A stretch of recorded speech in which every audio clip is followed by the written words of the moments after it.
ইউরোপের একজন ফুটবল খেলোয়াড় আমার তরুণ ভাইয়েরা চিনবেন, ক্রিস্টিয়ানো রোনালদো। উনি ধর্মে হচ্ছে খ্রিস্টান, তিনি খ্রিস্টান ধর্মের একজন অনুসারী ক্রিস্টিয়ানো রোনালদো। আজ থেকে 2 বছর আগে একটা সংবাদ সম্মেলনে তিনি কথা বলবেন ফুটবল খেলার আদলে। উনার সামনে ছোট ছোট 2টা কোকাকোলার বোতল রাখা হলো। ওই ক্রিস্টিয়ানো রোনালদো তিনি আলোচনা করার আগে কোকাকোলার বোতল 2টোকে ক্যামেরাতে যাতে ধরানো পড়ে ক্যামেরার বাইরে বোতলগুলোকে রেখে দিলেন এবং সেই সাথে সাধারণ একটি মিনারেল ওয়াটার হাতে নিয়ে তিনি ক্যামেরাকে বলছেন, অর্থাৎ আমরা যারা ভিডিও দেখছি আমাদেরকে উদ্দেশ্য করে বলছে, শরীর যদি সুস্থ থাকতে চান মিনারেল ওয়াটার, এই সাদা পানিগুলো খান, আপনার শরীর ঠিক থাকবে। অর্থাৎ এই ধরনের কোমল পানীয়গুলো আপনার শরীরকে কত বিকত করে দেবে। রোনালদোর ফলোয়ার আছে মিলিয়ন সারা ওয়ার্ল্ডে। এই ঘটনাটা যখন ভিডিওটা পুরো ওয়ার্ল্ডে অনলাইনে ছড়িয়ে পড়েছে, আন্তর্জাতিক শেয়ার বাজারে 2 ঘন্টার ব্যবধানে কোকাকোলা কোম্পানি বাংলাদেশি টাকায় প্রায় 34,000 কোটি টাকা লস নেমেছে, ক্ষতিগ্রস্ত হয়েছে। রোনালদো হচ্ছেন মানুষের জায়গায় এত দখল করেছেন,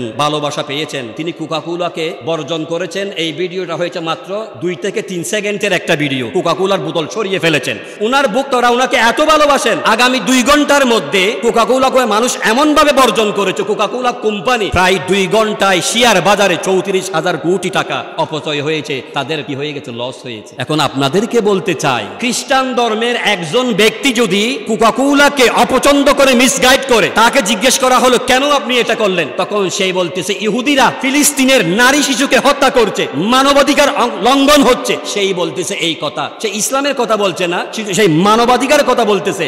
ইহুদিরা এই কোকাকোলার কোম্পানি আরো আদার্স যারা রয়েছে, এরা সবাই মানুষ হত্যা করছে, তারা সবাই শিশু হত্যা করছে, নারী হত্যা করছে। এই কারণে কোকাকোলাকে আমি নিজেই বয়কট করেছি। খ্রিস্টান ধর্মের একজন ব্যক্তি হয়ে সেই বয়কট করেছে।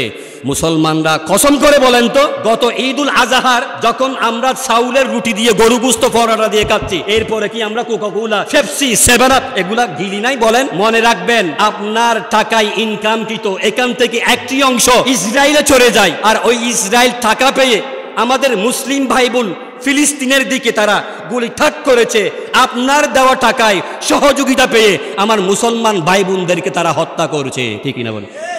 আমি আপনাদের কাছ থেকে শপথ নেব না, কসম করে বলেন কোকাকোলা খাবেন না, আমি শপথ নেওয়ার দরকার নাই। বলার দায়িত্ব আমার, আর আমল করার মুসলমান হিসেবে আপনাদের দায়িত্ব। কথা বলেন ঠিক কিনা? কারণ নবীজি বলেছেন, পুরো দুনিয়ার মুসলমান হচ্ছে একটা বডির মতো। তুমি যখন তোমার হাতের আঙ্গুলের মাথায় আঘাতপ্রাপ্ত হও, এটার কারণে তোমার পুরো দেহতে, বডিতে আঘাতপ্রাপ্ত হয়ে যায়, হালকা মৃদু ঝড় আসে, পুরো শরীরটা কাবুল করে ফেলে। তোমার সারা দুনিয়ার কোনো এক জায়গায় ফিলিস্তিনের ভাই বোন যদি নির্যাতিত হয়, নিপীড়িত হয়, তখন তাদের ব্যথায়ও তোমাকে ব্যতীত হতে হবে।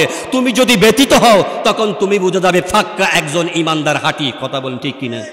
মুসলমানদেরকে উদ্দেশ্য করে বলছি, এটা আমলে নেওয়ার জন্য চেষ্টা করবেন।